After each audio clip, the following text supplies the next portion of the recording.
एक नवजात बच्चे का जन्म होता है और घर में जश्न सिर्फ इसलिए नहीं मनाया जा रहा कि परिवार में एक नया जीवन आया है। उसकी वजह कुछ और ही थी। हाँ, मतलब खुशी की मुख्य वजह असल में ये है कि ठीक उसी दिन उस बच्चे के पिता और चाचा दोनों देशद्रोह के आरोप में ब्रिटिश जेल से छूटकर वापस लौटे हैं। बिल्कुल, और ये कोई मनगढ़ंत कहानी नहीं है। सही कहा, ये किसी फिल्म का नाटकीय शुरुआती दृश्य नहीं है।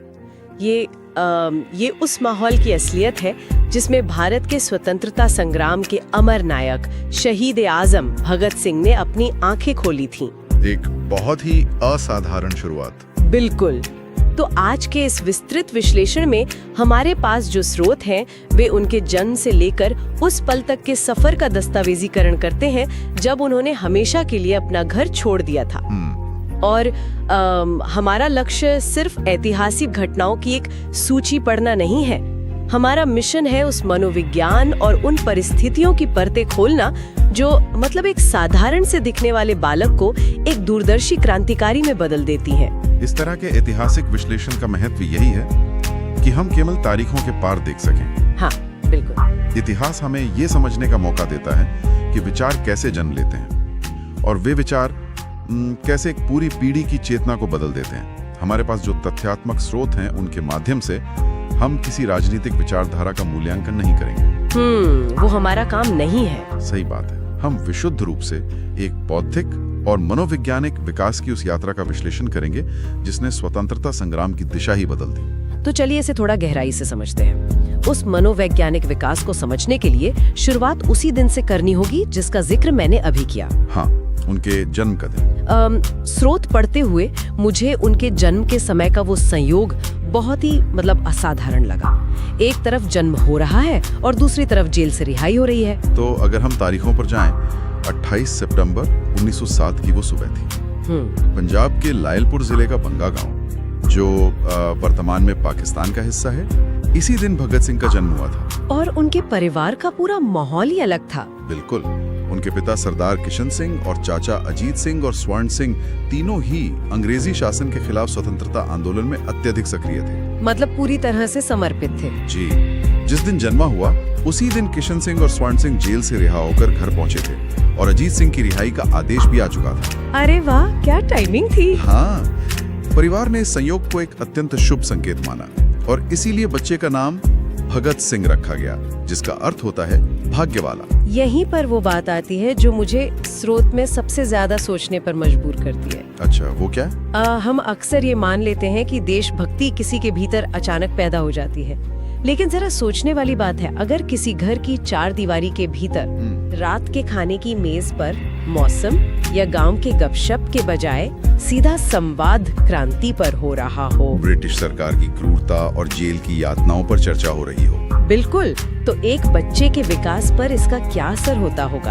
आमतौर पर एक बच्चा परियों की कहानियां सुनकर बड़ा होता है ना? सही बात है। लेकिन यहाँ एक ऐसा बालक है जिसके लिए वास्तविक जीवन के नायक कोई कॉमिक बुक के पात्र नहीं है, बल्कि उसके अपने पिता और चाचा हैं, जो एक बहुत बड़े साम्राज्य से सीधे तौर पर टकरा रहे हैं। अगर हम इसे बड़े परिप्रेक्ष्य से जोड़कर देखें तो मनोविज्ञान की दृष्टि से एक बच्चे के लिए उसका प्रारंभिक परिवेश ही उसकी सामान्य दुनिया होती है, उसे ही वो नॉर्मल मानता है। हाँ, उसके लिए वही सब कुछ है। जब किसी बच्चे के आसपास का हर वयस्क किसी बड़े उद्देश्य के लिए अपनी जान जोखिम में डाल रहा हो, तो उस बच्चे के दिमाग में भय की परिभाषा पूरी तरह से बदल जाती है। डर नाम की चीज ही नहीं रहती। डर की जगह प्रतिरोध ले लेता है।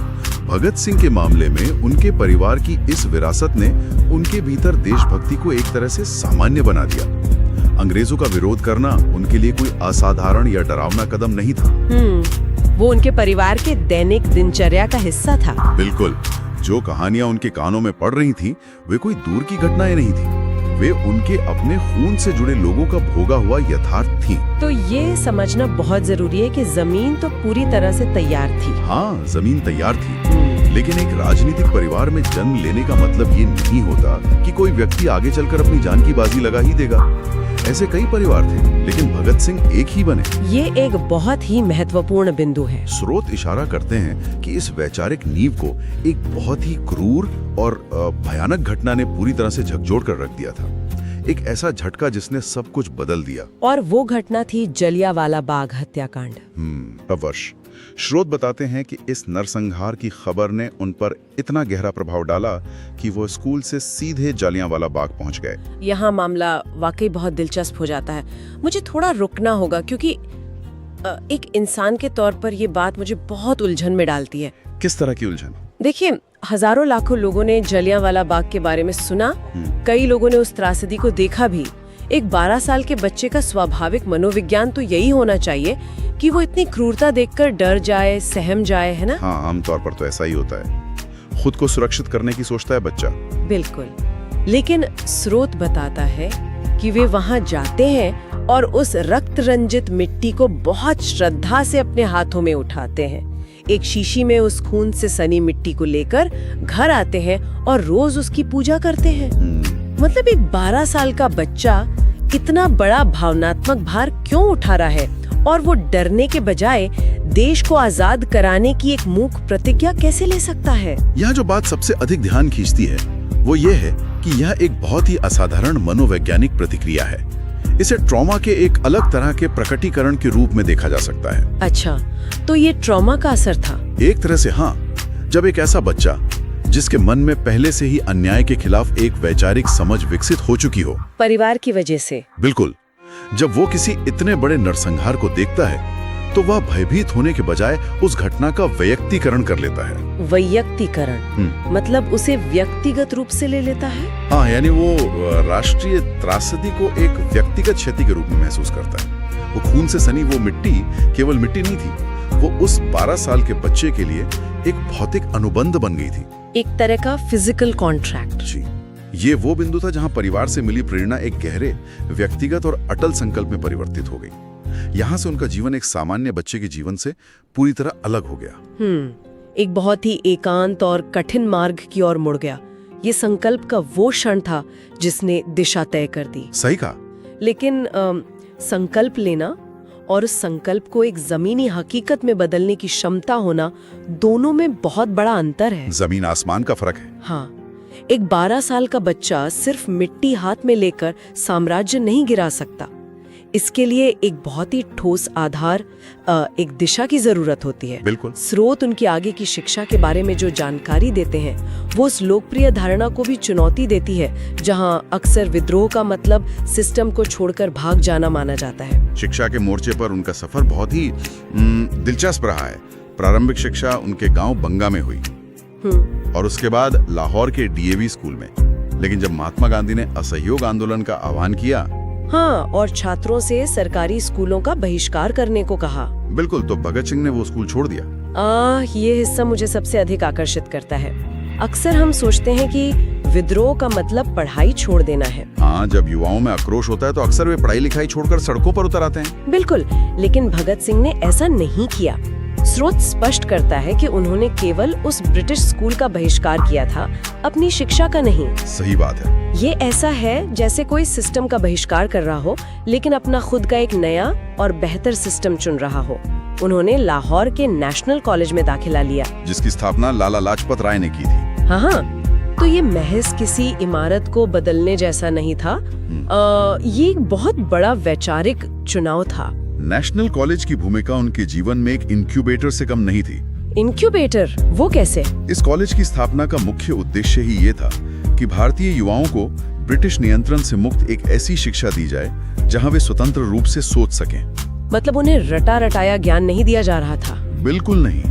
ये कॉलेज सिर्फ एक शैक्षणिक संस्थान नहीं था, ये भारत के स्वतंत्रता संग्राम के लिए बौद्धिक योद्धा तैयार करने की एक प्रयोगशाला थी। यहाँ का पाठ्यक्रम, यहाँ के शिक्षक और यहाँ का पूरा माहौल देशभक्ति और राष्ट्रीय चेतना को समर्पित था। यहाँ भावी रणनीति तैयार हो रही थी। और स्रोत बताता है कि इसी कॉलेज के दिनों में उन्होंने नाटक मंचन, भाषण कला और लेखन में बहुत गहरी दिलचस्पी लेनी शुरू कर दी। जी। अब यहाँ एक बहुत ही तार्किक सवाल उठता है। एक युवा जो खून से सनी मिट्टी लेकर देश को आजाद कराने का संकल्प ले चुका है, वो अपना समय नाटकों में क्यों लगा रहा है? ये सवाल अक्सर लोगों के मन में आता है। हाँ, लेकिन अगर इसके पीछे की रचनात्मक रणनीति को समझें तो स्पष्ट होता है कि कला और नाटक केवल मनोरंजन के साधन नहीं थे। बिल्कुल नहीं। ये लोगों की चेतना को झकझोरने और अपनी बात को सीधे जनता के दिलों तक पहुंचाने के बहुत शक्तिशाली हथियार थे। उन्होंने अपने गुस्से को एक दिशा दी। इस बात को थोड़ा और गहराई से समझने की जरूरत है। भगत सिंह बहुत कम उम्र में ये समझ चुके थे कि एक अकेला व्यक्ति, चाहे वो कितना भी साहसी क्यों ना हो, एक साम्राज्य को नहीं हरा सकता। हाँ, उसके लिए एक फौज चाहिए, एक संगठन बनाना होगा, जनता को जोड़ना होगा। नाटक, भाषण और लेखन इसी जनसंपर्क का हिस्सा थे, युवाओं को जगाने का तरीका था। और इसी नेशनल कॉलेज के माहौल में उनकी मुलाकात सुखदेव, भगवती चरण वोहरा और अन्य समान विचारधारा वाले मित्रों से हुई, जो आगे चलकर उनके बहुत करीबी साथी बने। बिल्कुल, ये मुलाकातें कोई साधारण कॉलेज की दोस्ती नहीं थी। ये उस नेतृत्व का निर्माण हो रहा था जो आगे चलकर एक बहुत बड़े संगठित आंदोलन, मतलब अंग्रेजों के खिलाफ संगठित कार्य की रूपरेखा तय करने वाला था। इन मुलाकातों और इस बौद्धिक माहौल ने उनके भीतर एक और बड़ा बदलाव किया, जो इतिहास की चर्चाओं में अक्सर कहीं छुप सा जाता है। आप किस बदलाव की बात कर रही हैं? मैं उनकी छवि की बात कर रही हूँ। हम जब भी युवा क्रांतिकारियों की बात करते हैं तो हम हमेशा उन्हें सिर्फ गुस्से से भरे हुए युवाओं के रूप में देखा जाता है। हाँ, एक एंग्री यंग मैन वाली छवि। बिल्कुल, जैसे उनके हाथ में हमेशा पिस्तौल है और चेहरे पर एक उग्र गुस्सा है, जो बिना सोचे समझे बस लड़ मरने को तैयार है। लेकिन स्रोत से गुजरते हुए एक बिल्कुल अलग ही तस्वीर सामने आती है। वो सिर्फ प्रदर्शनकारी नहीं थे, वो एक विचारक बन रहे थे। स्रोत इस बात की ओर बहुत स्पष्ट संकेत देते हैं कि नेशनल कॉलेज में रहते हुए उन्होंने दुनिया भर के स्वतंत्रता आंदोलनों और क्रांतिकारियों की जीवनियों का गहन अध्ययन शुरू कर दिया था। फ्रांस की क्रांति से लेकर रूस की क्रांति तक, और इटली के गैरिबाल्डी से लेकर आयरलैंड के स्वतंत्रता संग्राम तक। बाप रे, इतना सब कुछ पढ़ा उन्होंने? जी, उन्होंने हर बड़े आंदोलन की रणनीति और उसकी विफलताओं को बारीकी से पढ़ा। उनका दृढ़ विश्वास था कि आजादी याचना से नहीं, भीख मांगने से नहीं मिलेगी, बल्कि साहस, त्याग और संघर्ष से मिलेगी। तो इस सब का असल में क्या मतलब है? इसका मतलब ये है कि उन्होंने सिर्फ ये नहीं देखा कि दूसरे देशों ने क्या किया, बल्कि ये भी परखा कि वे आजादी के बाद कहाँ गलत साबित हुए। एकदम सही। स्रोत में दर्ज उनका एक विचार इस पूरी चर्चा का केंद्र बिंदु बन जाता है। वे एक स्कॉलर थे जो मानते थे कि असली आजादी के लिए समाज का शिक्षित और जागरूक होना जरूरी है। इससे एक बहुत ही महत्वपूर्ण सवाल खड़ा होता है। क्या? यही कि ये महज किसी आक्रोशित युवा की सोच नहीं हो सकती। ये एक अत्यंत परिपक्व विचारक की सोच है। उन्होंने समझ लिया था कि सिर्फ अंग्रेजों को भगाना काफी नहीं है। अगर समाज जागरूक नहीं होगा तो आजादी का कोई अर्थ नहीं रह जाएगा। उनका मानना था कि यदि हमने केवल हुक्मरानों का रंग बदल दिया, मतलब गोरे अंग्रेजों की जगह भूरे भारतीय सत्ता में आ गए, हाँ, लेकिन अगर शोषण की व्यवस्था वैसी ही रही तो वो आजादी खोखली होगी। उनकी विचारधारा में ये एक बहुत बड़ा बदलाव था। वे समझ चुके थे कि एक जागरूक और शिक्षित समाज ही सच्ची आजादी की नींव रख सकता है। और जब किसी व्यक्ति के पास इतनी स्पष्ट और मजबूत विचारधारा आ जाती है, जी, जब वो पूरी मानवता और पूरे देश के दर्द को अपना दर्द बना लेता है, तब उसके सामने अक्सर व्यक्तिगत जीवन और राष्ट्र के बीच एक सीधा चुनाव आ खड़ा होता है। एक बहुत ही मुश्किल चुनाव।